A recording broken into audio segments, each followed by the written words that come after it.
Bom dia a todos e todas. Acabo de ver aqui que nós temos já 51 participantes. Obrigado por participarem do webinar de hoje, com o tema Modernização e Impacto Social, a transformação das bibliotecas da Unesp. Como sempre, nós vamos dar aí alguns momentos para que todos os participantes possam logar e se acomodar aí na sala. Você também tem ali dentro do próprio Zoom uma opção de um botão de chat, né, que é o bate-papo nosso aqui, e também um botão que é o Q&A, que são para perguntas e respostas, que vocês podem ir inserindo as perguntas e respostas durante a apresentação, tá bom? Certifique-se que sempre que vocês estiverem colocando as perguntas, sejam especificamente naquele botão de Q e A ali, que seria de perguntas e respostas, tá bom? Que aí a gente fica mais fácil para nós filtrarmos no final da apresentação. Enquanto todos aí se acomodam e iniciam o bate-papo, eu gostaria de compartilhar com vocês um breve vídeo, e aí depois nós iniciamos, tá bom?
Muito bem, vamos iniciar nossa apresentação de hoje. O webinar, então, com o tema de modernização e impacto social, a transformação das bibliotecas da Unesp. E, para isso, eu tenho a honra de apresentar a nossa convidada de hoje, que, para mim, em especial, é uma pessoa que eu já conheço há alguns anos, né? E a gente tem uma relação aí de mais de... Eu fiz as contas bem rápido, tá, Flávia? Depois você confirma, mas acho que já fazem mais de 15 anos. Então, a gente teve aí vários diálogos durante todo esse tempo e é uma honra poder fazer parte da tua rede de relacionamentos, tá bom? Então, para a gente começar, eu gostaria de fazer uma breve apresentação da Flávia, que é a nossa convidada de hoje. A Flávia Maria Bastos é graduada em Biblioteconomia, Documentação pela Universidade Estadual Paulista, na Unesp, no campus de Marília. Tem mestrado e doutorado em Ciência da Informação, como linha de pesquisa de Informação e Tecnologia pela Universidade Estadual Paulista.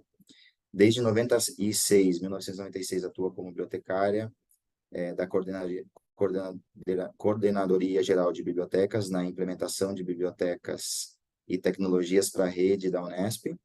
É coordenadora da Coordenadoria Geral de Bibliotecas do CGB e coordenadora executiva do Grupo Gestor Político do Repositório Institucional da Unesp. Tem um amplo conhecimento, ministrou aulas em planejamento e gerenciamento de sistemas de informação, planejamento dos sistemas para bibliotecas escolares, bibliotecas virtuais, gestão de automação de unidades de informação, gerenciamento eletrônico de documentos e informatização de bibliotecas escolares. Tem experiência na área de gestão de bibliotecas, repositórios institucionais, curadoria de dados acadêmicos e científicos, automação de bibliotecas e preservação digital. É um currículo invejável, né? Então, nossa convidada, a Flávia, que nos honra hoje aí com seu tempo, com a sua apresentação. Flávia, é contigo.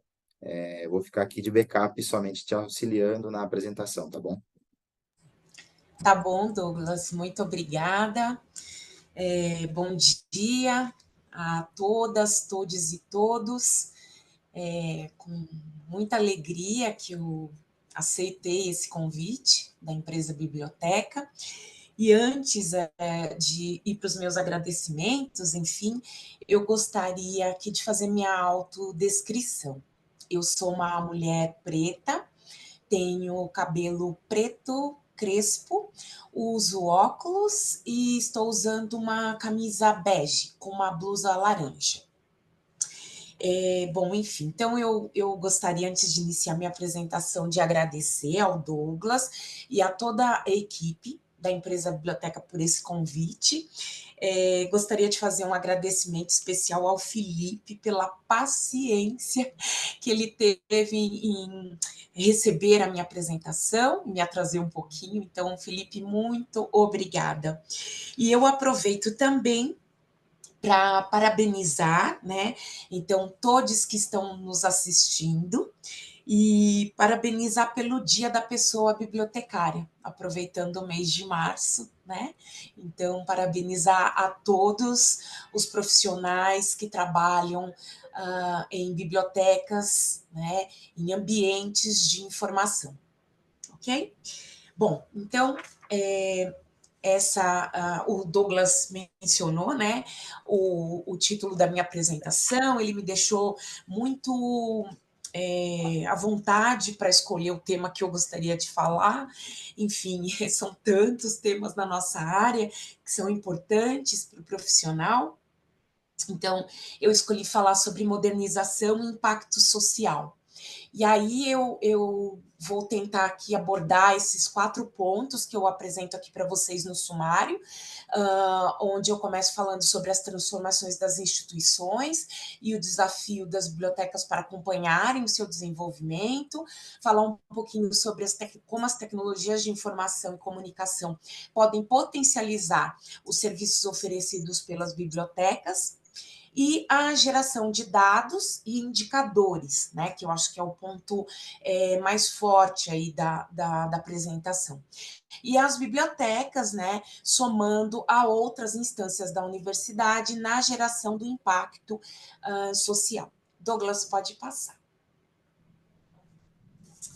Muito bem. Então, nesse slide, eu trago somente para a gente resgatar aqui na rede de bibliotecas da Unesp. Nós estamos aí, acho que desde 2011, 2012, estudando e acompanhando muito a literatura. E a partir disso, da própria literatura, a gente vem percebendo como o ensino, né, vem solicitando e demandando e passando por transformações. E essas transformações, elas têm impacto diretamente para as bibliotecas, né, que é o contexto da universidade. Então, aqui nesse slide, eu trago algumas dessas publicações que embasaram muito os nossos estudos, inicialmente, então, lá por 2011, 12, 13, 14, 15, a gente vem lendo bastante coisa da literatura e fazendo uma reflexão com as 33 bibliotecas da universidade, né? Nós tínhamos, em determinada gestão reitoral, também alguns objetivos a serem alcançados, né? De revitalizar o espaço das bibliotecas, reconceituar a forma de apresentação das bibliotecas. E tudo isso foi movido por essas mudanças que ainda continuam ocorrendo no ensino superior. Pode passar, Douglas. Eu acho que dentre as mudanças que eu acho que eu destaco aqui no ensino superior, né, vem as questões relacionadas às metodologias de ensino, e no caso, as metodologias ativas, né, e eu elenco aqui algumas dessas mudanças e pontos que vêm potencializando cada vez mais essas mudanças no ensino superior. Então, pensar um conhecimento universalizado prescinde mudar a direção de como acreditamos que o conhecimento é construído, um novo perfil de aluno, né? Métodos tradicionais de ensino não contemplam mais as expectativas do novo perfil de alunos, reestruturação da forma que o conteúdo é transmitido ao aluno, problemas de sala de pesquisa. Então, aluno passa a participar ativamente das aulas ao ter envolvimento cognitivo e criativo para o desenvolvimento do ensino e da aprendizagem, não só também, eu acho que dentro das quatro paredes da sala de aula, mas sim se amplia cada vez mais. Pode passar, Douglas. Eu também eu esqueci de mencionar do outro slide, mas eu acho que não sei se vocês chegaram já a acompanhar essas metodologias ativas, né? Então, eu destaco aqui a questão da sala de aula invertida, que são, então, um dos métodos que muitos docentes aplicam, né? Ao adotarem metodologias ativas, a questão do PBL, aprendizagem baseada em problemas, né? E tudo isso visando o quê? Uma maior autonomia dos estudantes. E aí, nesse slide, eu enfoco aqui o impacto dessas transformações nos serviços das bibliotecas universitárias, em especial. Tá? Então, aí, a mudança no método do ensino superior, então, como eu mencionei, a aplicação e adoção dessas metodologias ativas, muitas vezes vão fazer com que se amplie a interação do profissional, né, bibliotecário, junto ao docente, planejando e tendo a biblioteca como essa ampliação e extensão da sala de aula, para que se resolvam problemas ou para que a forma mude de interação com o espaço da biblioteca. Um outro impacto que eu acho que é fortíssimo nessa transformação é a questão da digitalização do conteúdo acadêmico, né? Então, o conteúdo digital, isso também vem acelerar cada vez mais essa transformação nos serviços da biblioteca universitária. Quem já teve a oportunidade de assistir alguma outra apresentação minha, eu tenho colocado muito o quanto eu percebo e acredito que a biblioteca, né, universitária no caso, é um pilar da universidade na transformação digital. Né? Então, a transformação digital da universidade tem sim a biblioteca como um dos seus pilares. E muitas vezes, enfim, a comunidade pode achar que é somente o pessoal da tecnologia de informação, né, e que é esse pilar forte. Mas não, eu considero que a biblioteca também é esse pilar forte na parte de tecnologia, principalmente, não sei em outras instituições, mas aqui na Unesp, muitas tecnologias, as bibliotecas foram pioneiras na implantação. Então, por exemplo, sei lá, os nossos alunos, eles, na hora de realizar o empréstimo, eles utilizam a tecnologia biométrica, né, sistema biométrico para se autenticar, sei lá, armazenamento em nuvem. Então, tudo isso, as bibliotecas sempre foram pioneiras aqui dentro da Unesp, né, da universidade. Então, eu considero as bibliotecas como um pilar dessa transformação digital da universidade. E aqui também, eu acho que isso é muito importante, está muito ligado com essa questão da digitalização do conteúdo acadêmico, que é a influência das tecnologias de comunicação e informação. Né? E isso se reflete em diversas ferramentas, né? E das próprias tecnologias mesmo de comunicação que fazem, que têm potencializado essa interação entre os nossos usuários e as bibliotecas. Douglas, pode passar, por favor. Se eu estiver falando muito rápido, por favor, Douglas, me avise, tá bom? Tá ótimo. Ok. Algo também que sempre está presente nas minhas apresentações, e não tem como desvincular a rede de bibliotecas da missão, né, da nossa universidade. Então, eu trouxe aqui a missão da Unesp, e para essa apresentação, eu queria mas frisar alguns pontos, que é o exercer sua função social, né, por meio do ensino, da pesquisa e da extensão universitária, e também ali bem no final, onde a gente fala que gerar, difundir e fomentar o conhecimento, contribuindo para a superação de desigualdades e para o exercício pleno da cidadania, porque eu acho que aí está o ponto, eu acho que essencial, no momento onde eu falo sobre impacto social, né? E eu sempre digo que as bibliotecas, elas precisam seguir, né, as universidades. Então, onde está a universidade, o caminho que está indo a dimensão de ensino, a dimensão da pós-graduação, a dimensão da extensão e cultura, a dimensão da inovação, nós temos uma agência de inovação. Então, para onde essas dimensões estão indo, as bibliotecas precisam estar do lado, junto, trabalhando em parceria, compartilhando informações, né? Então, a partir dessa missão, pode passar, por favor, Douglas. Eu acho que algo que é muito importante, forte na nossa universidade, é essa questão de geração de dados, né? E dados para tomada de decisão. E a gente vem falando muito também, não só na literatura, e não somente no contexto da universidade, mas da sociedade no mundo como um todo, falando sobre Big Data, falando sobre ciência aberta, né?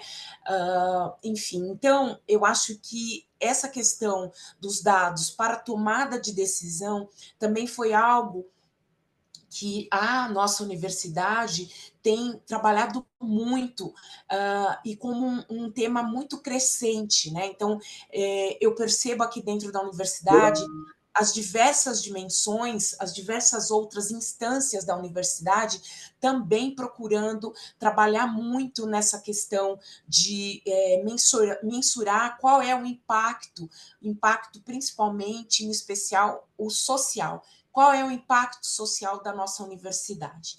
E aí eu apresento aqui nessa transparência, né, a Unesp dentro do contexto da dimensão do ensino. Né? E a Unesp, eu não sei se todos conhecem, mas a gente está distribuído em 24 cidades, tanto com faculdades e institutos aqui na capital de São Paulo, onde nós temos o Instituto de Física Teórica, o Instituto de Artes, e no interior, né, a gente tem vários outros campos que estão espalhados no estado de São Paulo, né? E que isso proporciona para a gente a oportunidade de um alinhamento entre as necessidades locais e regionais e a forma de recursos humanos em nível de graduação e pós-graduação. Então, o fato de a gente ter, então, essa capilaridade, né, espalhada, distribuída no estado de São Paulo, também traz para nós um grande desafio, né? Que é justamente mensurar este impacto, então, impacto social no nosso estado e para além também do estado de São Paulo, né?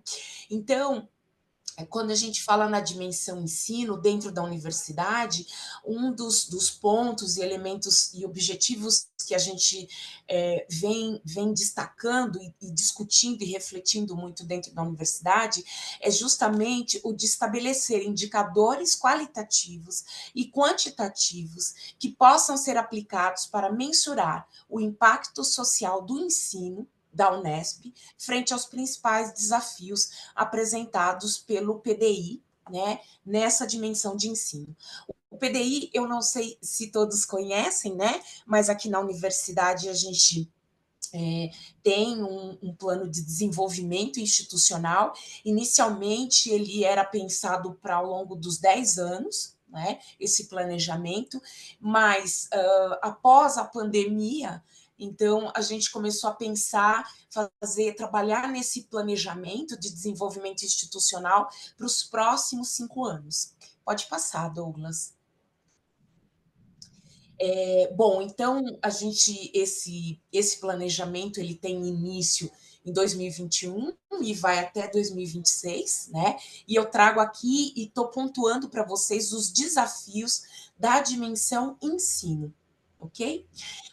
E todas as outras dimensões, elas também apresentam e também têm problemas e desafios que são tratados nesse plano de desenvolvimento institucional nesse mesmo período. Então, os três desafios que foram mais fortes, presentes na dimensão ensino, foram aperfeiçoar a formação discente, reduzir a evasão e reprovação e promover políticas para acompanhamento de egressos. E aí, todas as demais dimensões, né, e nesse sentido se entra também a questão, a parte da biblioteca, né, como a biblioteca pode contribuir, então, para que esses desafios para a dimensão ensino sejam minimizados, né? Como é que a gente pode apoiar o ensino para que a gente consiga realmente reduzir a evasão e reprovação. Enfim, então esses foram os três desafios apontados. Esse plano de desenvolvimento institucional, além de ter sido elaborado com o grupo gestor, né, em todas as suas dimensões aqui na reitoria, esse documento também foi para a comunidade como um todo, para que eles pudessem contribuir com críticas, sugestões, ampliar, redução, enfim, né? Então, esses foram os principais desafios direcionados à dimensão ensino. Pode passar, Douglas. Aqui apenas para que vocês também tenham um pouco de conhecimento sobre o tamanho da nossa universidade, da Unesp, né? Então, como eu mencionei, nós estamos espalhados em 24 cidades do estado de São Paulo, temos 34 faculdades ou institutos, temos 9 unidades complementares, 3 colégios técnicos, 3 hospitais, 5 fazendas, enfim, realmente é um universo muito grande, né? A universidade. E aqui aqui na central, nesse centro aqui do slide, onde aparece o mapa do Brasil, né, e também de outros países, tem aqui os alunos matriculados por cidades, né? Então, vocês conseguem aí, talvez um pouquinho, não sei se claramente, mas dá para poder visualizar aonde é que tem aí mais alunos por cidade da Unesp. Pode passar, Douglas. Essa forma de apresentação que eu estou expondo agora nesse momento, né, onde eu trago aqui alguns dos indicadores, dados indicadores, por exemplo, no caso agora do ensino da graduação. Né? Então, nós temos 136 cursos, 30.798 alunos. Aqui a gente tem, de novo, aqui nesse gráfico, aqui mais à direita da tela, alunos por cidade de origem, né? Temos também quantitativos por cursos por área, então na área de exatas, na área de humanas, biológicas, né? Então eu fiz questão de trazer esse demonstrativo de dados e indicadores, porque, como eu mencionei, isso é algo que vem sendo muito fortemente discutido dentro da universidade, né? Então, a organização, a curadoria desses dados, dados de qualidade, para que eles possam gerar e fortalecer a tomada de decisão, desde o reitor até os servidores técnicos administrativos, os docentes e estudantes. Pode passar, Douglas. Aqui também, dentro da dimensão ensino, eu trago aqui o ensino de pós-graduação, né, onde eu destaco aqui são 139 programas estrito sensu, né, nós temos 13.061 alunos matriculados, 112 cursos de mestrado, 107 de doutorado, enfim, então tem vários outros dados aqui, que falam tanto por alunos por área, né, de conhecimento, enfim. Então, a universidade vem trabalhando muito nesse período de 2021, né? E eu acredito que até 2026, na produção, na qualidade, né? De gerar dados que possam ser transformados em informação e conhecimento, justamente para essa tomada de decisão mais assertiva. E principalmente para quê? Para que a gente consiga ter melhores indicadores e dimensionar aí sim quais são o impacto social da nossa universidade. Pode passar, Douglas. Bom, dito isso, né, e colocando principalmente dentro do contexto da Unesp, né? Então eu apresento aí um pouco da biblioteca universitária e falo um pouquinho desses desafios, né? E aí eu entendo que dentre esses desafios estão contribuir, né, para melhorar a retenção dos estudantes, e isso tudo dentro daquela dimensão do ensino. Eu apresentei para vocês alguns dos desafios, né, que foram colocados no nosso plano de desenvolvimento institucional para o período de 2021 a 2026, e agora eu trago esses desafios relacionados à dimensão de ensino. Ok? Então, aí, contribuir para melhorar a retenção dos estudantes, agregar valor à experiência acadêmica de longo prazo do estudante por meio do ensino na biblioteca, promover o relacionamento acadêmico e o envolvimento dos estudantes por meio da biblioteca, relacionar o uso do espaço físico e virtual da biblioteca com a aprendizagem e o sucesso dos estudantes. Né? Então, eu acho que aí é que começa a entrar o ponto talvez um pouco mais forte da minha apresentação. Pode passar, Douglas? Onde a gente começa a querer aqui apresentar para vocês algumas das ferramentas e como é que essa forma de trabalho que vem sendo fortemente destacada dentro da universidade, que é trabalhar com a geração de dados de qualidade, né? Então, como é que esses dados que são produzidos pelas próprias bibliotecas, né? Pelas ferramentas tecnológicas, pelos sistemas que nós assinamos ou que nós adquirimos, como é que isso também pode ser transformado e somado aos dados e indicadores de outras instâncias dentro do contexto da universidade. Eu acho que vale a pena, talvez, eu ressaltar aqui, eu não sei em relação a outras instituições, mas não que aqui na Unesp eu não trouxe para cá esses dois slides, mas antes eu vejo que assim a Unesp com as bibliotecas, eu tenho um slide que assim ele mostra, ele tem um holofote e esse holofote ilumina a biblioteca, né? Representando, então, somente as ações, as atividades, os serviços.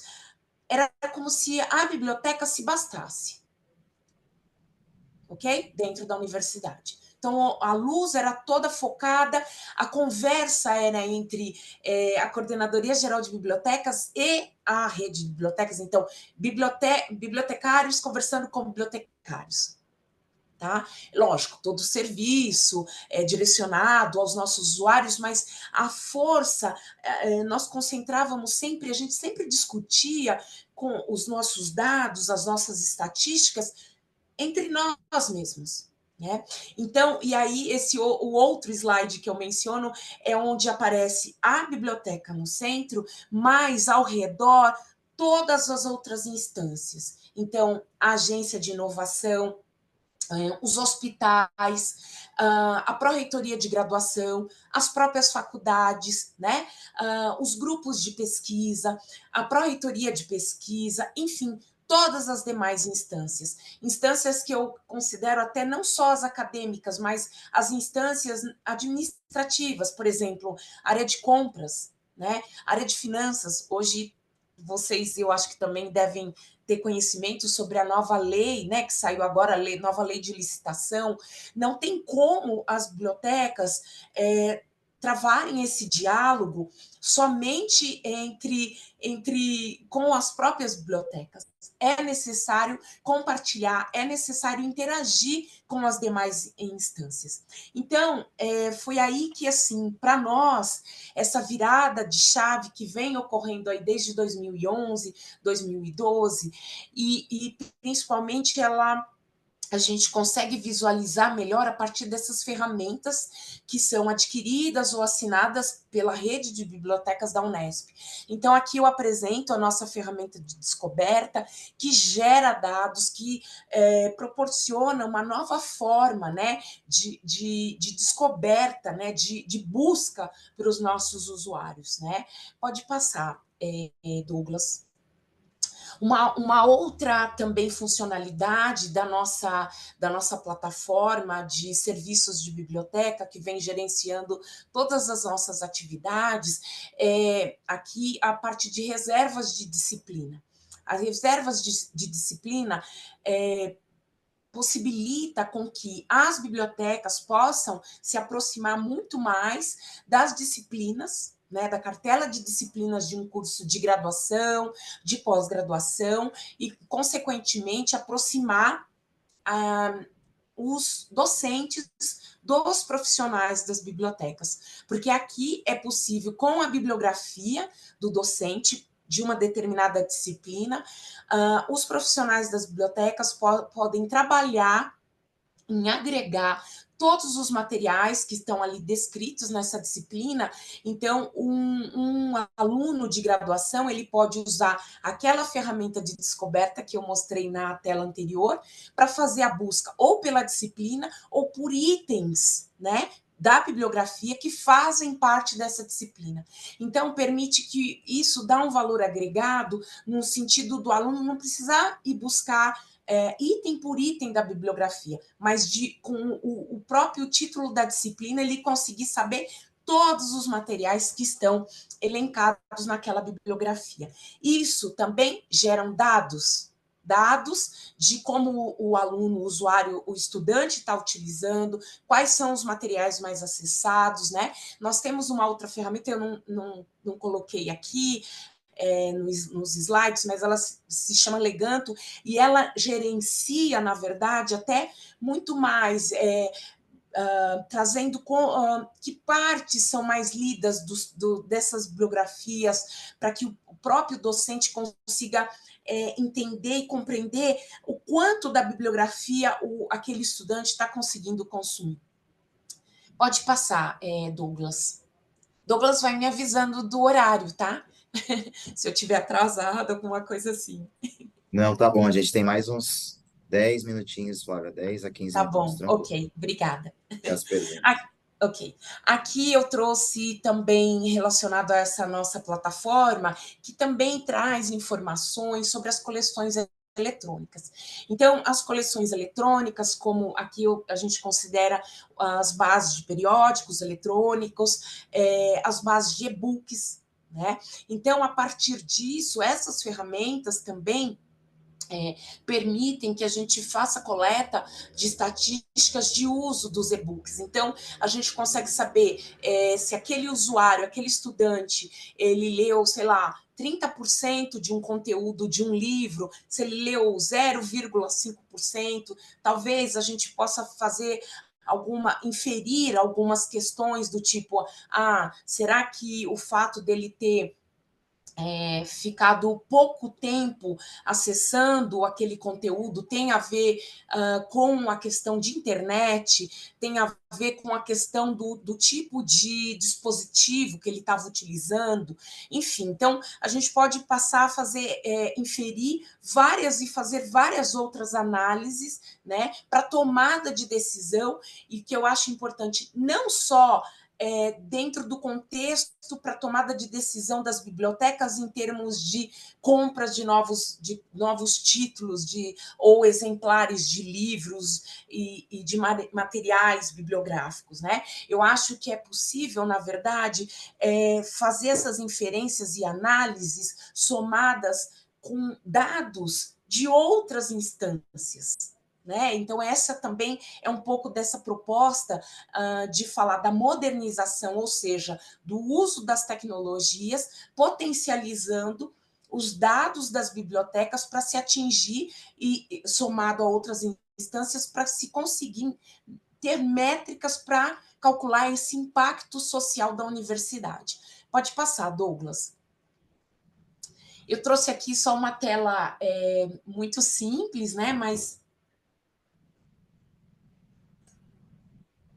aqui ela representa o autoempréstimo e autodevolução. Eu não sei se todos têm conhecimento, mas a Unesp, já há mais de 10 anos, nós tínhamos em 2 bibliotecas, do campus de Rio Claro e do campus de Bauru, utilizando tecnologia de radiofrequência. Então, a gente já oferecia esse serviço de autoempréstimo e autodevolução. E aí, passado uns 10 anos praticamente, né? Então, em 2023, a gente conseguiu ter uma ampliação grande desse projeto. A gente vai de 2 bibliotecas para 27, 28 bibliotecas, né, no estado de São Paulo, sendo que 8 delas, incluindo o campus de Bauru e Rio Claro, trabalhando com tecnologia de radiofrequência, com alto empréstimo e autodevolução, e 27, 25, eu não vou me lembrar agora de cabeça, mas um número expressivo de outras bibliotecas trabalhando ainda com tecnologia eletromagnética, mas que já possuem um totem para autoempréstimo, já visando um futuro, né, para que a gente possa também implantar a tecnologia de radiofrequência, com etiquetas de radiofrequência e também, possivelmente, com autodevolução, né? Então, é um projeto que é caro, mas que está trazendo muitos benefícios. Nós iniciamos a implantação no segundo semestre. Em janeiro, a gente deu por concluída essa instalação em todos esses campos quantitativos que eu mencionei. E esse sistema, a partir também de um outro software, que é o Library Connect, possibilita com que as bibliotecas da Unesp também extraiam dados. E esses dados, somados a outros tantos dados, permitem com que a gente faça análises que possam ser aplicadas não só na tomada de decisão interna das bibliotecas, mas que, somado a outras instâncias, também eu acredito que se potencializa muito mais para, na hora de se nortear e pensar o impacto social da nossa universidade. Douglas, pode passar. Aqui também eu trago para exemplificar para vocês, assim como vocês viram os painéis de estatística, né, da nossa universidade, a gente chama aquele sistema de Somos Unesp, onde tem muitos dados de várias instâncias e que são coletados de vários bancos internos, que eram bancos inicialmente que trabalhavam de forma isolada. Então, aqui eu apresento para vocês o dashboard, que é o painel de informações de indicadores e métricas das bibliotecas da Unesp. Então, esse é o meu dashboard, onde eu posso ver não só a questão de verbas, de empenho, de quanto foi pago em termos de orçamento da compra de livros de 2023, mas o próprio saldo. Eu posso ver informações sobre empréstimo das bibliotecas, posso escolher as bibliotecas no ano, o quantitativo ou não, enfim, essas informações, elas somadas à parte dos empréstimos feito através dos totens de autoempréstimo, de autodevolução, isso me traz informações significativas, né? E informações que podem ser usadas em outras instâncias de outras áreas também na nossa universidade. Pode passar, Douglas. Bom, então aqui eu trago aqui um pouco esse slide para a gente fazer um pouquinho de reflexão sobre pensar a biblioteca, né? Pensar a biblioteca como um espaço para a construção e produção de conhecimento. Né? E que eu acho que exige respeitar a função da biblioteca como mediadora do conhecimento. e não só mais como a questão do enfocar principalmente na questão do acesso e difusora, mas sim como mediadora do conhecimento, né? Vincular os dados gerados a partir do uso de seus serviços e produtos a outras instâncias da informação da instituição para gerar, agregar e fortalecer novos indicadores de impacto social. Impacto social, né? Então, aí trazendo para a questão da transformação que ocorre de dentro para fora e de fora para dentro. Uma análise de elementos e parâmetros que possam potencializar o desenvolvimento e o avanço da universidade. Eu trouxe aqui algumas ferramentas, eu não trouxe todas, mas, por exemplo, uma outra ferramenta que me passou agora pela cabeça, que eu talvez pudesse também ter aqui apresentado a vocês, nós temos uma daquelas ferramentas para trabalhar a questão de similaridade, né, dos textos dos nossos estudantes. Então, a gente considera o Turnitin como uma ferramenta de ensino, né?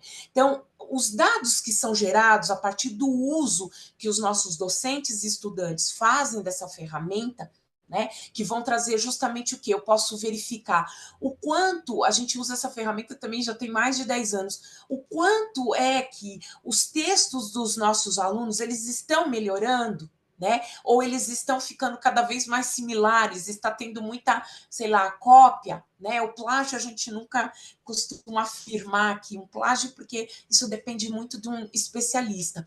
Mas a partir dos dados que são gerados, a gente pode inferir e analisar juntamente com outros dados talvez relacionados realmente com a dimensão ensino, a gente poderia potencializar os dados da pró-reitoria de graduação com a questão dos nossos alunos, dos dados que são, dos textos que são verificados nessa ferramenta de similaridade, né?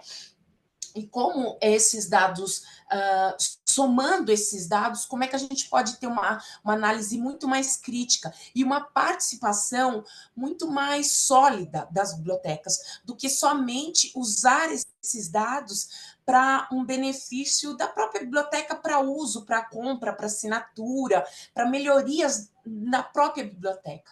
Então, eu procurei enfatizar, e eu espero ter conseguido isso, e vocês fiquem à vontade para fazer perguntas, mas justamente de potencializar e de dar essa visibilidade das bibliotecas, das informações que são geradas a partir do uso da nossa comunidade com outras instâncias da universidade. Douglas, pode passar. Eu agradeço mais uma vez, deixo aqui o meu e-mail para contato, para que a gente possa trocar. Eu acho que é só assim que a gente avança na área, né? E Oi, principalmente na prática. Muito obrigada a todos que estão aí assistindo. Obrigada. Flávia, obrigado. Eu acho que foi uma aula para todos, né? Todos aí que estão conectados, porque a tua experiência em todo esse contexto desse mundo acadêmico realmente é impressionante e por isso a gente fez esse convite com maior alegria, sabendo que a apresentação seria fantástica. A gente tem, acho que, algumas perguntas, deixa eu ver aqui no perguntas e respostas, que eu acho que o pessoal foi acompanhando. Quem ainda quiser fazer alguma pergunta, está aberto ali, tá, pessoal? Eu vou ler as perguntas, Flávia, e eu acredito que você possa ajudar a responder. De repente pode ter até alguma pergunta que eu tenha que ajudar, mas o Adriano Lopes pergunta: as bibliotecas têm participado, promovido ações com o objetivo de atrair e reter alunos? Em caso de positivo, pode citar algumas? Adriano, não é isso? É o Adriano Lopes, isso. Adriano, muito obrigada pela sua pergunta. Bom, uma das ações, né, que eu acho que eu posso citar, e principalmente é isso que eu espero ter deixado claro. Não são ações isoladas da biblioteca, mas são essas ações das bibliotecas gerando dados e sendo somadas a outra instância. Então, Adriano, por exemplo, a questão a gente fez uma compra grande agora em 2023 de livros, e de livros físicos. Além dos físicos, é lógico, a gente tem também os livros digitais. Esse uso e esses dados, estatísticas de uso a partir do empréstimo, através ou até medido através das estatísticas dos e-books, por exemplo, eles somados junto à coordenadoria de permanência estudantil, isso já nos demonstra já algumas análises, já é possível se ter algumas análises. Por quê? Porque tanto as bibliotecas, né, com o seu orçamento, então faz o investimento em bibliografias que são como se diz, que são apresentadas pelos próprios docentes, correto? Para as suas disciplinas. Além disso, a coordenadoria de permanência estudantil também aloca recursos, né, para trabalhar com essa questão da retenção, da evasão. Então, o quanto a biblioteca contribuindo no acesso aos materiais, aos conteúdos que são assinados, junto com os dados e acompanhamento de alunos que recebem, por exemplo, pela Coordenadoria de Permanência Estudantil, bolsas, né?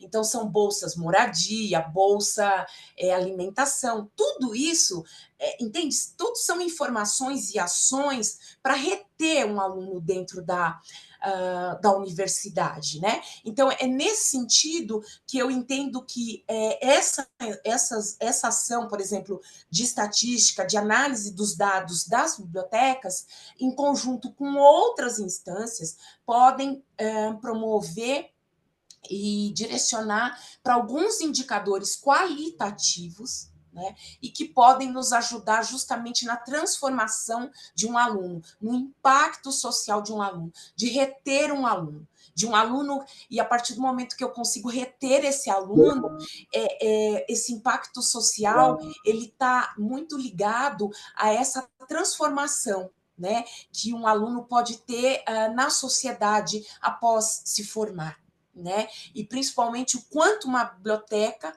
eu acho que aí é que vem realmente, por exemplo, a gente conseguir medir também os egressos, né? As pessoas que saíram, o quanto as bibliotecas contribuíram, né? Para que esse egresso pudesse fazer transformações e mudar a sociedade. Adriana, não sei se eu respondi, mas mais ou menos por aí. Tá ótimo, Adriana, nosso amigo lá do Paraná. Ah, A obrigada. Flá, a, Flá- a Flá, o Elísio, desculpa, Elísio Brentan Júnior. Flávia, enquanto pessoas bibliotecárias, um dos nossos maiores desafios é a defesa da biblioteca como espaço pedagógico e, para isso, lidamos diretamente com a cultura organizacional da instituição, onde muitas vezes não estamos presentes nas instâncias deliberativas, como conselhos, por exemplo. Qual sugestão você daria para conseguirmos conquistar espaço e estar presente nessas instâncias decisórias e, assim, apresentar e consolidar as bibliotecas, exatamente como um pilar do ensino superior, consequentemente ao ensino, à pesquisa e à extensão? É o Elísio, né? Lísio. Isso, Elise, muito obrigada por essa importante pergunta, né? Pergunta do, como é que é, dos 100 milhões de dólares, ou muito mais, eu acho. Mas eu entendo, Elísio, que na minha concepção e o esforço que todos nós aqui temos feito, né, de todas as bibliotecas, e que não é fácil, a gente não está com isso resolvido, tá? Mas o caminho que eu, pelo menos, particularmente percebo, e que isso mudou muito de 2011 para cá, é essa relação, entende? Ampliar essa relação. Antes, a relação era de biblioteca para biblioteca, era de bibliotecário para bibliotecário. Hoje, o que nós tentamos fazer é demonstrar como a biblioteca pode ajudar a universidade a alcançar a sua missão, como eu apresentei aqui, os seus objetivos. Como ali eu mostrei para vocês, acho que eram 3 desafios da dimensão ensino. Como a biblioteca pode ajudar a pró-reitoria de graduação a enfrentar aqueles desafios, a minimizar aqueles desafios, entende?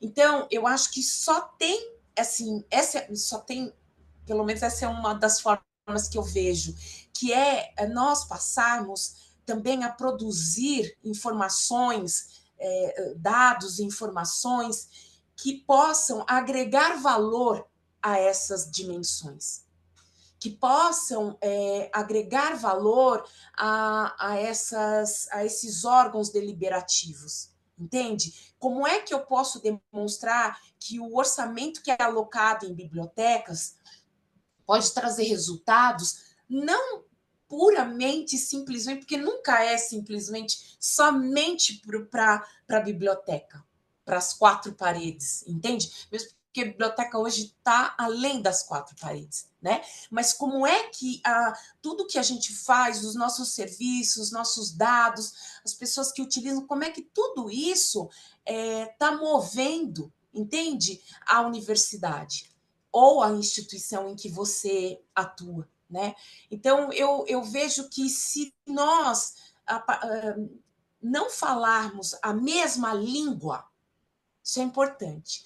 Eu geralmente aqui, assim, no começo, hoje em dia, eu percebo que enquanto, né, eu estou como coordenadora, a minha participação, antes eu lembro que no início, eles sempre esqueciam de me chamar. Então, tinham discussões para onde a graduação está indo. Eu tinha que bater lá na porta. Ah, estão discutindo, o que falaram?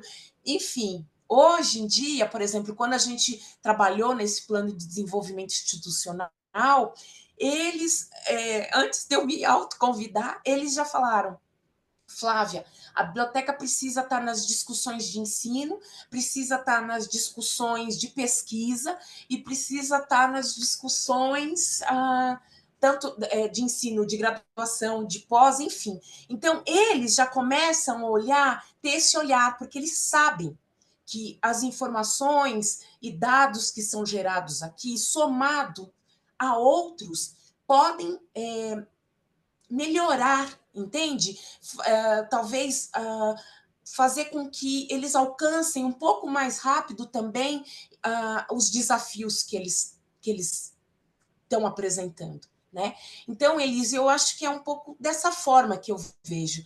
Eu acho que passar a entender, eu acho que no meu contexto, que é a universidade, não tem como eu trabalhar aqui e não entender o que realmente é importante dentro de uma universidade. A formação, entende? Quando eu leio a missão da minha instituição, fica claro para mim o que é prioridade aqui.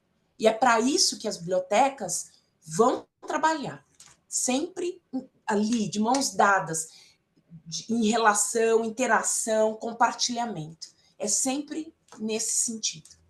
Acho que é isso, Douglas. Tá ótimo. Eu vou ter, o Lísio tem mais duas perguntinhas, mas eu vou passar para outros aqui também, outras que perguntaram. Depois eu volto para não ficar, né, a Ok. mesma. A Maria Gasparina de Lima pergunta: quais ações foram desenvolvidas para estimular ou, entre aspas, respeitar a função da biblioteca como mediadora do conhecimento? Acho que alguma coisa até você já respondeu, né? Ou seja, estar presente nessas discussões. Não sei se você tem mais Sim, alguma. sim. Quais são as ações? Desde 2011, como eu mencionei, a gente já vinha assim, acompanhando um pouco da literatura. Isso é uma coisa, é Maria, eu acho, né, que fez a pergunta. Isso é uma coisa importante para todos os profissionais, né? Bom, enfim, a gente termina a faculdade, né? Eu então terminei há muitos anos atrás. E como é que a gente faz um profissional hoje, do nada, cai aqui no meu colo, preservação digital, né? Um assunto que quando eu estudei, né, a gente estava falando mais de preservação física dos documentos, né? Então, Maria, eu acho que uma forma também é essa questão da atualização profissional. Isso é importantíssimo, porque a gente não pode falar assim, é porque na faculdade, na graduação, o profissional, o currículo está desatualizado, etc. E tal. Pode até estar desatualizado e que precisa ali estar de acordo com as tendências, né? Mas eu vejo que a teoria ela é importantíssima, né? Os métodos de pesquisa eles são importantíssimos para fundamentar as nossas práticas. E para isso é importante a atualização. E a atualização é do profissional.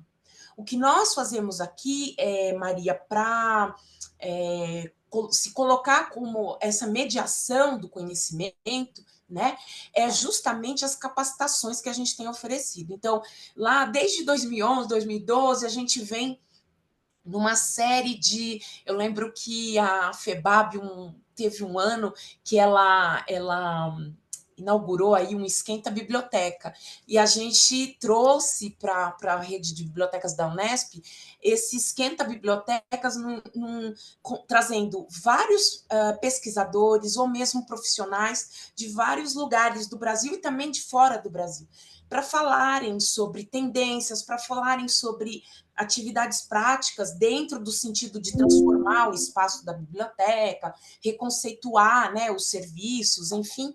Então, a gente trouxe isso para ir abrindo a cabeça dos nossos profissionais, né? Então, eu acho que isso também foi uma forma atrelada ao que o Douglas também mencionou aí, que é essa questão de estar presente, de saber. Eu preciso estar colada na minha pró-reitora de graduação, de pesquisa, de pós, no meu, enfim, a gente tem que dar um jeito de conseguir saber para onde eles estão indo. Mesmo porque eu recebo aqui vários editores, o Douglas oferecendo tecnologias diversas, e para isso, para eu tomar uma decisão, para saber o que pode ser de impacto, o que pode ser transformador para os meus estudantes ou para os meus pesquisadores e docentes, eu preciso saber para onde a pós-graduação está indo. Eu preciso saber o que ela está estudando, qual é o que ela quer, sabe? Quais são as pesquisas que estão se desenvolvendo, porque é daí que eu vou dizer, tal periódico apresenta tendências que estão interessados para a pró-reitoria de graduação ou de pós-graduação. Acho que é um pouco disso. É, a gente está quase no final do nosso horário, mas a gente vai se estender um pouquinho para tentar responder a todos e todas que Ok. estão aí fazendo perguntas. E depois a gente vai para o final, realmente, que a gente quer ainda apresentar um concurso para vocês, uma ideia aí, justamente em comemoração ao mês do bibliotecário, que eu acho que a gente não comemora só um dia.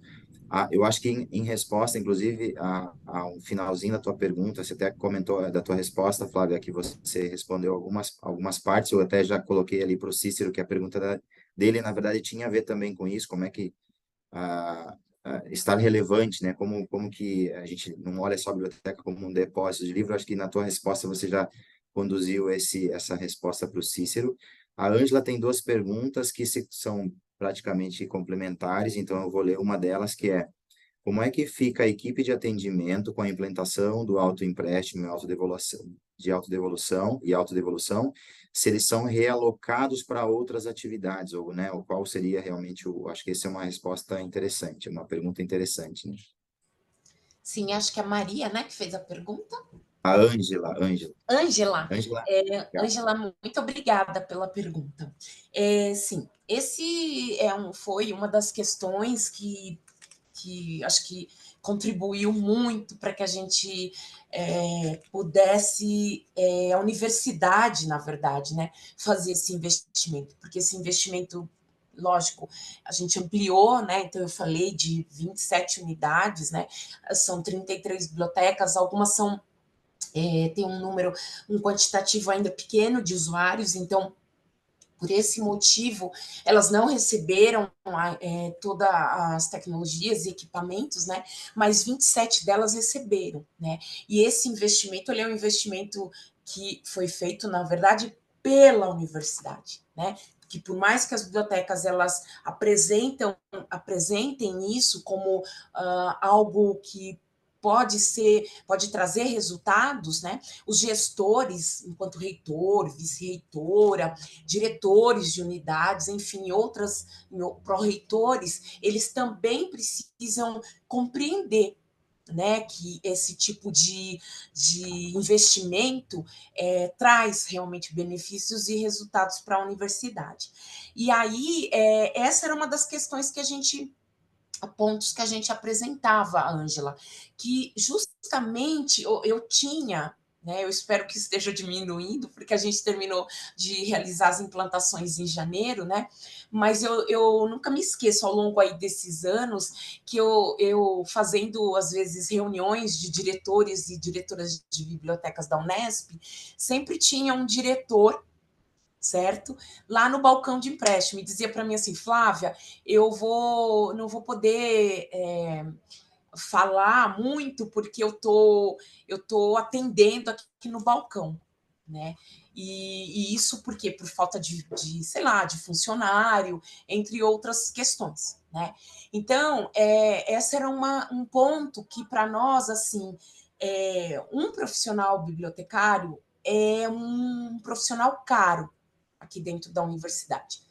Então, nós entendemos também que ter um profissional desse, com um ensino superior, né, um bibliotecário formado, a gente entende que a necessidade desse profissional é para atividades complexas, né, como, enfim, ajudar pesquisadores com identificadores persistentes, com plano de gestão de dados, né, dados de pesquisa, enfim, com atividades complexas. Né? E aí, essa questão do balcão de empréstimo, no que se diz essa atividade de empréstimo e devolução, que a gente poderia ter funcionários alocados lá, mas não necessariamente profissionais formados, tá?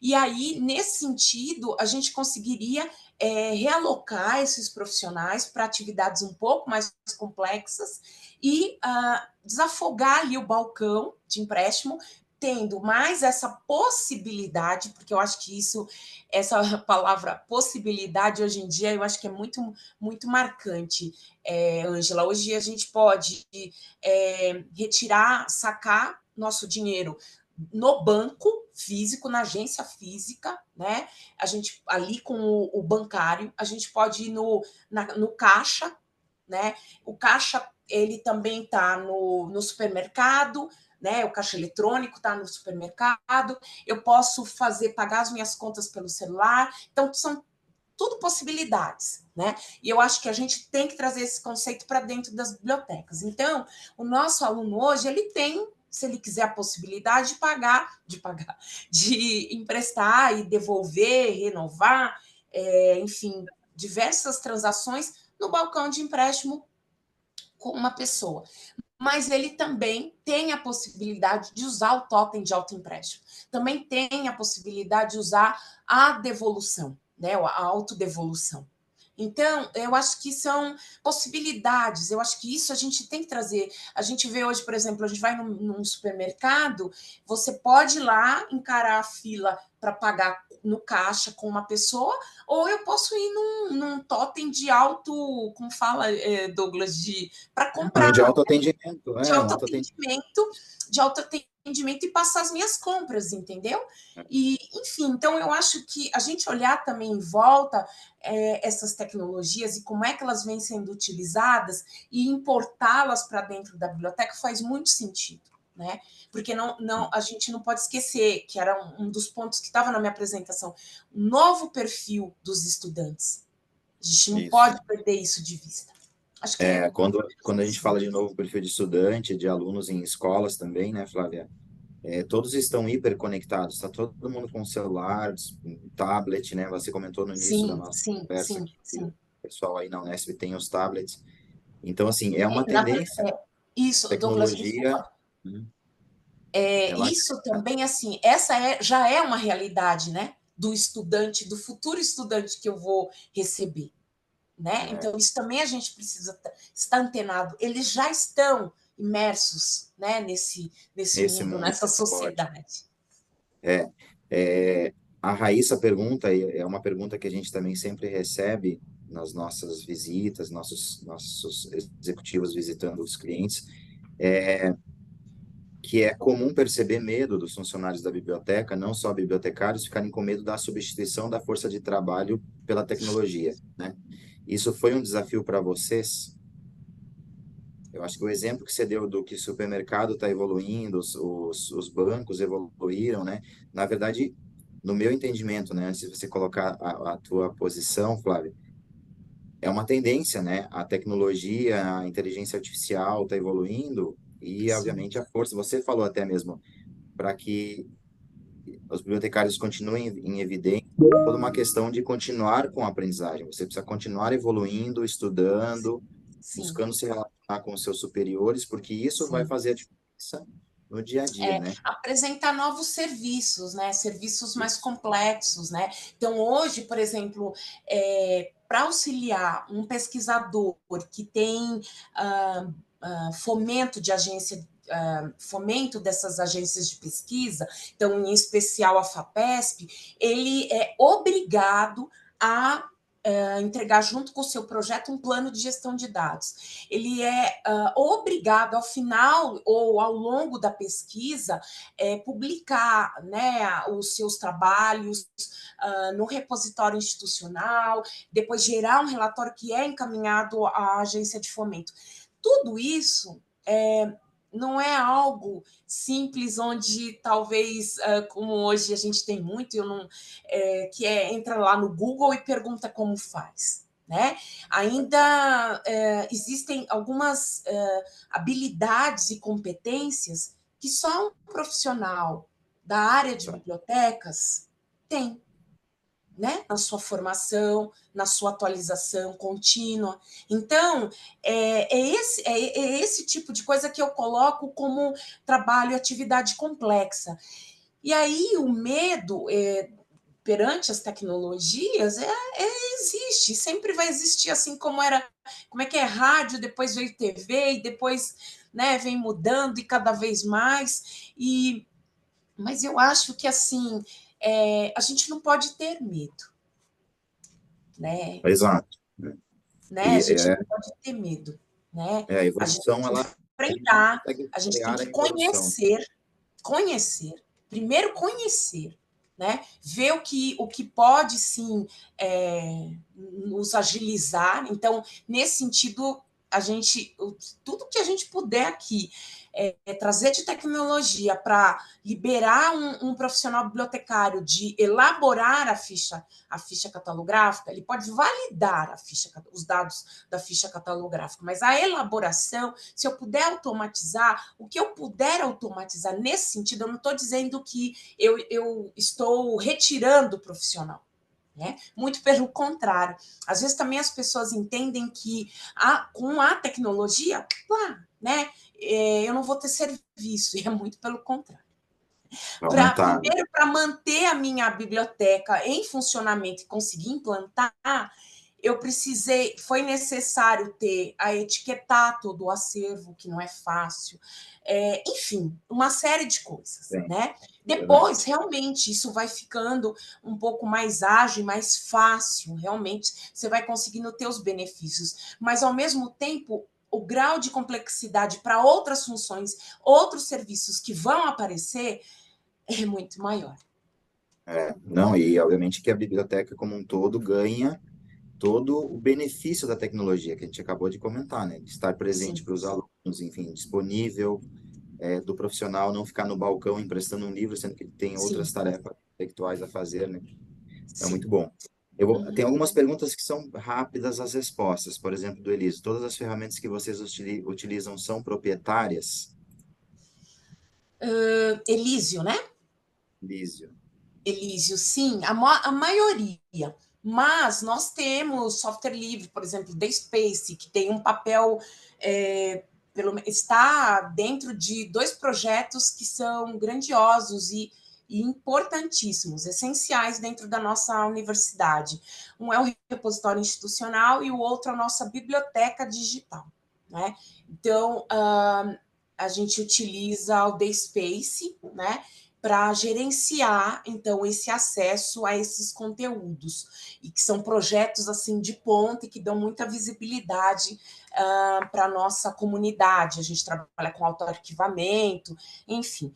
Fora isso, a gente tem realmente outras ferramentas que são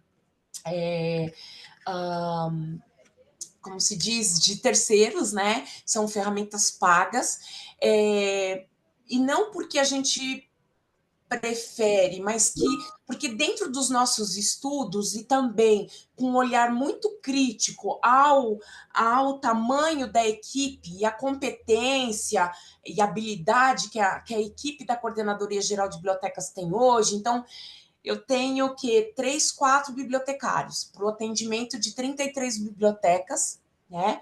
E não só as 33 bibliotecas, mas eu dou muita assessoria aqui ao prédio da reitoria, então as pró-reitorias, a vice-reitoria, o gabinete do reitor, enfim. Muitas vezes também atendemos os nossos docentes e pesquisadores e também estudantes, por mais que eles tenham mais vínculo e muito mais proximidade com a biblioteca local. Então, o que acontece? E hoje a gente tem duas pessoas de tecnologia da informação e com um perfil muito específico para o tipo de tecnologia de serviço que nós desenvolvemos. Então, a gente trabalha muito com coleta automática de metadados, entre outras coisas, né?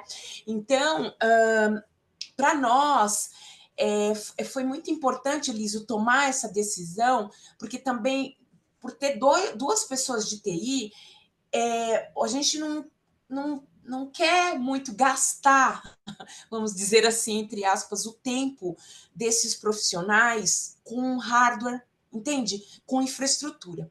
Eu quero utilizar o tempo desses profissionais com novos desenvolvimentos específicos, ou desenvolvimentos, implementações, entende? Em conjunto, porque essas ferramentas também por mais que elas sejam de terceiros, elas também me abrem possibilidade de implementar novos recursos e aplicativos, vamos dizer assim, APIs, né? Então, APIs e apps.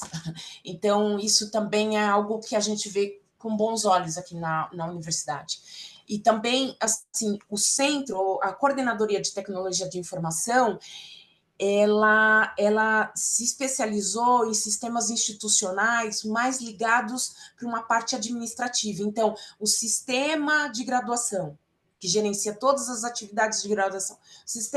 O CISPROP, que é o sistema da Pró-Reitoria de Pesquisa. O sistema de pós-graduação, entende? E a gente precisaria, isso muitos anos, desde a década de 90 que a gente usa a Aleph, né? E hoje a gente usa a plataforma Alma, por exemplo, é algo que a gente já via que não dava, com a estrutura que a gente tem, que vocês viram disperso, né? As faculdades estão dispersas no estado de São Paulo, então a gente tem Ilha Solteira, que está, sei lá, 12 horas daqui de São Paulo, né? Mas a gente também tem de pontos de extremos de Rosana até Guaratinguetá, enfim, a gente precisava de algo que pudesse suportar rede, enfim, e fosse, como na década de 90 a gente dizia, que pudesse fazer muito mais do que um serviço, um sistema de locadora. Naquela época, década de 90, acho que ainda tinha locadora, né, Douglas? Enfim, então a Sim. gente sempre deixou isso muito claro para o TI, para a área de tecnologia da informação aqui da universidade. As bibliotecas não são sisteminhas de locadora. E essa complexidade que trabalha com banco de dados Oracle, que, enfim, é gigantesca, a gente foi fazendo ao longo desses anos, a gente foi demonstrando também aqui dentro da universidade. Porque é isso, sabe? A gente trabalha com questões, com coisas complexas, não é só um médico que, né, tem suas atividades complexas. Um Isso. profissional, né, também da área de bibliotecas também tem. Maravilha. Acho que até a Camila tinha perguntado, a geração dos dashboards dos dados é feita a partir da integração do Library Connect e Alma. Eu até é, mandei por chat aqui, mas cada um gera um dashboard diferente que são complementares, né? Isso. Eu acho que o que é importante também eu falar disso, Douglas, que eu não mencionei, mas a partir do momento que eu tenho esse dashboard da plataforma Alma, do Library Connect, da ferramenta do Turnitin, e de tantas outras ferramentas, né? Nós também temos a gente tem várias parcerias, a gente tem grupos de estudo, né? E de projetos, nas bibliotecas e sempre com um docente à frente, porque a gente entende que o docente vai trazer uma parte teórica e as metodologias para fundamentar as nossas práticas, né? Então, por exemplo, a gente trabalha com um professor de Presidente Prudente de um dos nossos cursos de estatística, e ele traz aí os alunas, né, que são bolsistas desse grupo de trabalho e estudo, onde eles têm nos ajudado muito a transformar e fazer esses dados gerados por esses dashboards, transformarem esses dados em informação. Correto? E Aí, essas informações são as informações que nós somamos à pró-reitoria de graduação, à pró-reitoria de pós, à coordenadoria de permanência, à coordenadoria de diversidade, entende? Então, é esse tipo de fluxo e de caminho que a gente está traçando, procurando traçar. Eu não sei se isso, eu não considero isso talvez inovador, né? Mas dentro da rede de bibliotecas da Unesp, hoje a gente tem trabalhado dessa forma. Antes, esses dados a gente usava para comprar livros, entendeu? Mas hoje a gente olha isso com um potencial muito maior. Ok? maravilha. Tem só mais duas perguntas, acho que daí a gente pode finalizar e mostrar, na verdade, os lançamentos e falar um pouquinho do nosso concurso cultural. Camila, nós que agradecemos, Camila, a pergunta. O David Vieira, o David Vieira, né? David, imagino, parabenizo pela palestra. Eu gostaria de perguntar quais os indicadores de impacto social que vocês da Biblioteca ou da Unesp estão considerando na hora de acompanhar as ações que são promovidas para realizar a transformação digital. Ok. Bom, a transformação com a questão do impacto ou só a transformação digital, é isso? Ele quer esse É, impacto, transformação digital, né? social na transformação digital, é isso. Ah, ok, tá. Bom, Pode. quando eu falo que a biblioteca é um pilar, um desses pilares na transformação digital da universidade, é porque não só antes da pandemia, né, a gente já tinha acesso a periódicos eletrônicos, a conteúdos digitais, aos e-books, mas quando a gente chega na pandemia é que, na verdade, foi o empurrãozinho assim que faltava, né? Ou empurrãozão, né? Onde a gente precisou rapidamente apresentar quais eram esses produtos e serviços que a gente disponibilizava, como é que os nossos estudantes podiam de casa ter a biblioteca de forma concreta, né? Usar e para melhoria dos seus estudos, os próprios pesquisadores também, né? Então, aí é que a gente foi vendo também, foi ficando bem claro e nítido o quanto de ferramentas, entende?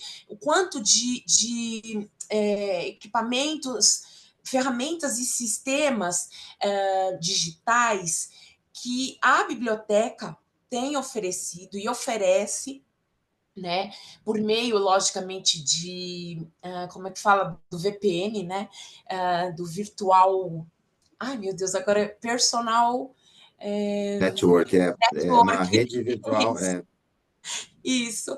Então, a partir disso, então, da onde, né, o nosso estudante esteja, seja na China, seja onde for, ele consegue, os nossos pesquisadores também ter acesso, né? Então, isso também é algo que também dinamizou muito esse conteúdo e esse acesso a esses conteúdos, né? Os conteúdos em que a gente acessa e as próprias ferramentas, elas são ferramentas que, pelo menos dentro do contexto da nossa universidade, da Unesp, nós saímos na frente, entende? Então, como eu mencionei a questão lá da biometria, que foi mais de 10 anos, depois que a gente fez isso, sei lá, muitos anos depois, os próprios laboratórios da universidade passaram a usar a identificação biométrica, que hoje nem é uma tecnologia, já se fala de facial, entre outras coisas, né? Mas só estou querendo dar alguns exemplos. A questão do armazenamento em nuvem. Então, a gente começou com a plataforma Alma, e justamente a gente tem o armazenamento em nuvem, né? E isso em 2020, ainda na nossa universidade, aqui na Unesp, a gente ainda não falava em armazenamento em nuvem, não se tinha isso, concretamente essa ação, e nas bibliotecas a gente já tinha. Né? Entre outras coisas que eu posso dizer que isso foi um pontapé. Nós já tivemos, muitas vezes, o próprio pessoal de tecnologia da informação procurando conversar com a gente para saber como é que está indo tudo bem, vocês tiveram problemas, entende? Porque eles querem ou trazer esse tipo de tecnologia para outros sistemas, né? Então, eu acho que com isso, assim, não é colocar a biblioteca um destaque para a biblioteca, mas é simplesmente, sei lá, todos estarem em harmonia, em sintonia, né? Que são coisas que, por mais que a gente tenha saído um pouquinho na frente, mas são tendências que são concretas, que realmente a universidade, em algum ponto, ela mais ou menos tempo aqui, eu ainda digo na Unesp, porque às vezes dura 10 anos para algumas mudanças, né? É Uhum. bastante tempo. Então, isso significa que, sei lá, há 10 anos atrás a gente já pensava em armazenamento em nuvem, mas não era o momento. Todo mundo achava que a gente era louco. Quando a gente assinou o Taneirinha, também há mais de 10 anos atrás, as pessoas achavam também que a gente não estava batendo muito bem. E hoje se vê todo mundo, ninguém se vê mais. Como é que a gente pode pensar o ensino sem utilizar essas ferramentas? Não sei se eu respondi, mas acho que é isso. Não, e até assim, a gente tem quase 15 anos que a gente se conhece, né, Flávia? Um ponto importante, eu acho que como todo grande líder, você tem uma grande equipe. E aí isso é uma visão que nós temos do nosso lado aqui, ou seja, a tua equipe é extremamente profissional, dedicada, qualificada, todas as pessoas que trabalham na tua equipe, né? Então isso é, obviamente, um reflexo também da tua gestão e da tua equipe, por isso que vocês são realmente uma boa referência a nível nacional para todas as outras bibliotecas acadêmicas. Acho que isso é um ponto que eu precisava te dar esse feedback, né, positivo da equipe. Sim, Uma obrigada, pergunta Douglas. de nada. A equipe, eu não sei se eu alcancei tudo isso, você que está sendo muito generoso, mas o que eu penso é que a gente precisa de profissionais autônomos, né, e que se atualizem, e o que eu assim tento é possibilitar que os membros da equipe que eles estudem, sabe? Que eles tenham essa necessidade, porque aparecem tantos temas, tantas coisas novas, tecnologias e coisas novas aqui, que não tem outro jeito. A gente, às vezes, não tem nem para quem perguntar. É lógico que a gente interage com o FRJ, com o USP, com o Unicamp, com Rio Grande, a Federal do Rio Grande do Norte, a gente tem uma parceria com a parte de preservação digital, onde membros da nossa equipe e membros de bibliotecas locais com membros da equipe da Federal do Rio Grande do Norte discutindo e lendo coisas, porque não tem outro jeito de conhecer mais sobre preservação digital, por exemplo, né? Então, é isso que a gente faz, a gente tenta, a gente está sempre correndo, né? A gente está sempre correndo porque a água está sempre ali, próximo da gente, para a gente não afundar e afogar, a gente tem que correr, né? Se Legal. atualizar. E tem uma pergunta do Adriano, que se vocês já aplicaram ou pretendem aplicar a ISO 16439 para avaliar o impacto das bibliotecas. Acho que é a última pergunta, daí eu vou passar para as novidades. Sim. É o Elísio? O Adriano. Adriano, sim, a gente já fez um estudo da norma, dessa norma a gente tem aqui com a gente, e o que a gente está agora, na verdade, trazendo todos esses dados, como eu mencionei, né, de várias ferramentas, trabalhando com um professor da área de estatística e as bolsistas, para transformar esses dados em informação e aí sim fazer essas relações, né? Tanto de indicadores de biblioteca, mas não só da biblioteca, mas como é que essas informações dos nossos dados podem ser somados aos dados e informações de outras instâncias. A gente quer ir um pouquinho também além. Ou mesmo com esses indicadores que a própria norma apresenta para a gente, como é que a gente pode fazer com que isso agregue valor a outras dimensões? Tá bom? É isso. Flávia, muito obrigado pelas respostas, pelo suporte aí. Eu vou passar rapidamente pelas novidades que em breve nós vamos lançar aqui na biblioteca, em especial para atender bibliotecas escolares, né? Então, a gente está muito preocupado também em, de alguma forma, trazer soluções efetivas para a questão escolar, né? Então, isso foi um desenvolvimento a nível de Brasil mesmo, então pensando pedagogicamente como que a gente pode auxiliar, até pela própria lei 12244, que toda escola deve ter uma biblioteca escolar, nós buscamos realmente soluções que possam auxiliar esse mundo, porque o mundo acadêmico tem uma estrutura mais, eu diria, desenhada, mais aprimorada ao longo desde a evolução. As escolas ainda sofrem muito, a gente visita muito prefeito que não dá atenção para a educação lá da base, que a gente sabe que hoje um universitário, né, um aluno quando chega à universidade, ele muitas vezes chega sem o básico e aí a universidade tem que trabalhar tudo isso. A gente sabe também que a própria retenção do aluno passa por toda uma característica de cuidado, né?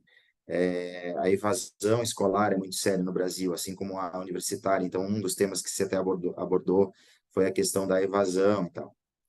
Um outro ponto importantíssimo que a gente percebe, até pelo fato aí dos dashboards, detalhes, informação, hoje os dados, né, gente, a informação é o novo petróleo, né, onde a gente tem hoje a maior riqueza dentro de uma universidade, a gente também quer levar isso para dentro de escolas, para que secretarias de educação também tenham esse tipo de informação disponível para tomar decisão. Então, eu não vou falar todo o slide, eu não vou apresentar todo o produto, porque como ele vai ser lançado em breve, vocês vão ver muita informação nas redes sociais, na nossa página. Mas, assim, a gente trouxe 2 produtos específicos. Desde a pandemia, a gente vem trabalhando nisso. A gente observou que muitas escolas não possuem espaços específicos e a maior dificuldade de um prefeito hoje é construir uma escola, construir um espaço a tempo, rapidamente. Então, a gente desenvolveu um produto chamado Bibliomódulo, que basicamente é uma biblioteca pronta, que ela sai da fábrica praticamente pronta, né? Aqui é só o protótipo do projeto dela, é uma solução totalmente construída dentro de uma fábrica, entregue em 90 dias, então escolas, a partir do momento que faz, ou escolas ou Secretaria de Educação, quando fazem a aquisição, em 90 dias nós estamos instalando. É um produto parecido como esse aqui ainda é do projeto, mas ela tem energia fotovoltaica, ar-condicionado, para que os alunos fiquem aí dentro de um espaço climatizado. Tem ou não sistemas de segurança, as primeiras que nós estamos entregando nem antenas são necessárias por serem uma escola, né? Tem a questão da acessibilidade, tem autoatendimento. A gente sabe que não há bibliotecários disponíveis em todas as escolas, né? A própria lei hoje está permitindo certa flexibilidade, permitindo que você tenha um bibliotecário a cada X escolas, justamente pelo atendimento desse espaço. Então, a gente criou tudo pensando que o bibliotecário tenha como mensurar, como trabalhar de forma até remota para acompanhar esse projeto. Aqui é a primeira entrega, já vai ser lançado, vocês vão acompanhar aí, mas isso é o primeiro caminhão chegando, são 3 caminhões, depois esses módulos são conectados, formando a biblioteca de 108 metros quadrados. Aqui é um terreno de uma escola. O que a gente observou? Que a maior dificuldade é não ter, na escola construída, um espaço adequado para uma biblioteca escolar. Então, a gente sempre fez a pergunta, mas se tiver um espaço, se tiver um terreno, se a gente te entregar a biblioteca inteira, pronta, mobiliada, com livros que fazem sentido pedagogicamente para a sua escola, com todo um apoio, um aparato, né, de bibliotecários para dar esse suporte, o senhor ou a senhora, como prefeito ou prefeita, assumiria esse risco de ter essa biblioteca nesse espaço e realmente transformar a sua educação? A maioria das pessoas dizem sim, eu quero, né? Eu tenho interesse. Então a gente pensou muito nisso e desenvolveu isso ao longo dos últimos anos, e os primeiros vão começar a ser instalados. O segundo produto que a gente vai lançar rapidamente, quando o espaço existe, a gente sabe que uma biblioteca escolar geralmente é um espaço apagado dentro da escola, né? No máximo ali algumas mesas, algumas estantes, não tem muita cor. Então a gente trouxe toda uma transformação do espaço. A gente vai levar para dentro desse ambiente já construído na escola todo um aparato de tecnologia, de conteúdo, pensando em promover a inclusão digital, esse espaço de compartilhamento, onde o professor pode usar, inclusive, com um espaço para ele poder ministrar aulas, colaborativos. A gente pensou muito em tudo isso, conversou muito com bibliotecários da área e trouxemos esse produto chamado Biblioflex. Nós vamos provavelmente falar um pouco mais dele nas próximas semanas, então não vou entrar tanto em detalhe, mas a gente pensou em ter nichos para os alunos poderem sentar, ligar seus tablets, computadores, é, tablets para escolas que não possuem ainda disponível para os alunos, espaços de devolução de livro, televisores para poder divulgar ações da própria biblioteca, que o bibliotecário pode conectar remotamente, divulgar as ações aqui. Então, a gente pensou um pouco de como transformar uma escola hoje convencional num ambiente de uma biblioteca escolar mais atrativa para esses usuários. Então, esse é o segundo produto que a gente trouxe para o mercado e deve lançar em breve. Para finalizar, eu quero dizer uma coisa que a gente estava segurando até hoje, né? A nossa apresentação, né, Flávia, era esperada para a semana anterior, para ser justamente na semana do Dia do Bibliotecário, mas aí, com todas as dificuldades de casar a agenda, né? A Flávia estava cheia de compromisso, a gente conseguiu migrar para essa semana. Então, o concurso se manteve aí no silêncio para a gente divulgar justamente hoje. O propósito do concurso é que vocês possam preencher aí um formulário, a pergunta e responder uma pergunta, que é como a tecnologia pode ser importante para o bibliotecário ou para o bibliotecário, né? Como que ela pode ser importante para vocês como profissionais do dia a dia. No ano passado, se não estou enganado, a gente também tinha feito um concurso com era para ser uma ou um vencedor, e no final duas frases foram muito impactantes, a gente acabou escolhendo duas frases e duas pessoas viajaram, a gente quer propor esse mesmo desafio, então a nossa intenção é que as duas frases mais impactantes, né, a resposta mais impactante, a gente vai compartilhar com a Flávia também. A gente vai fazer trazer, não sei ainda o local. É claro que bibliotecários de São Paulo vão dizer, não vale, pô, viajar para São Paulo, eu já conheço São Paulo. Talvez a gente faça duas. São Paulo, estando em São Paulo capital, né? Aqui, se o vencedor for de São Paulo capital, a gente seleciona um outro destino, mas a previsão é viajar a São Paulo capital, visitar aí algumas bibliotecas de São Paulo, sejam públicas, acadêmicas, privadas ou, né, ou públicas.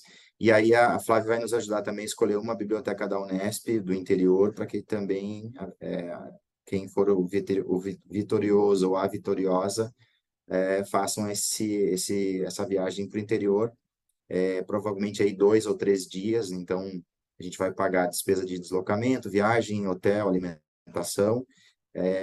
Fiquem atentos, né, a esse concurso cultural que vai ser lançado hoje pelo nosso marketing e preenchem aí as respostas, a resposta, as duas respostas eu vou colocar, porque uma resposta às vezes não é o suficiente, então a gente deixa duas no ar, vão participar dessa viagem, tá bom?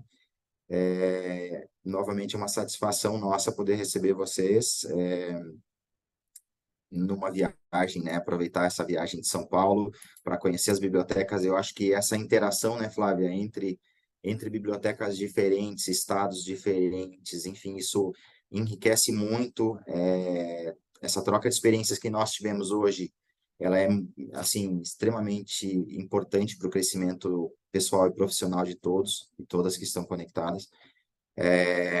E aí, assim, ao a gente terminar hoje, a gente gostaria de que vocês respondessem a duas perguntas básicas. A gente tem esse costume, até por uma questão de evolução nossa, melhoria nossa aqui, vão aparecer na tela aí, o Felipe e a Ixa vão habilitar as perguntas, basicamente para que vocês deem uma nota de 1 a 5, sendo 5, né, uma nota mais alta, e se vocês desejam ou não atendimento do nosso time comercial, né, especificamente para evolução de projetos já existentes, ou até mesmo atendimento de projetos novos.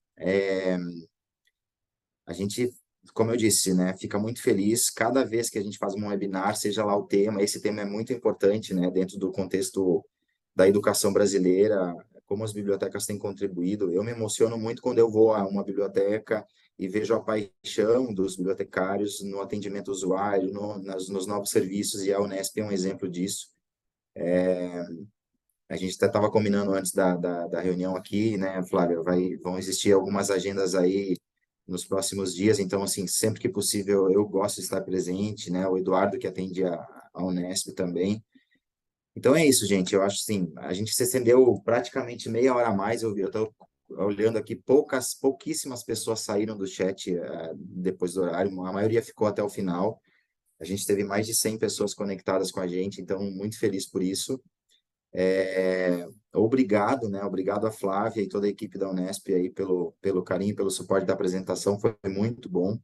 Obrigado a vocês que ficaram presentes conosco, né, durante toda a apresentação. Flávia, não sei se você quer falar alguma coisa no final, que aí a gente termina, deixar você com as últimas palavras aí. Ah, imagina, eu só tenho a agradecer, agradecer pela liberdade de escolher o tema no qual eu gostaria de falar, né, para os profissionais. E mais uma vez, eu acho que parabenizar, né, pelo Dia da Pessoa Bibliotecária. E aqui na Unesp, como eu costumo dizer, a gente parabeniza não só, né, os profissionais bibliotecários, mas todos os assistentes técnicos, né, que trabalham nas bibliotecas. Acho que é isso. Um grande abraço e é isso. Obrigado. Ótima semana a todos. Obrigado. Obrigada. Tchau.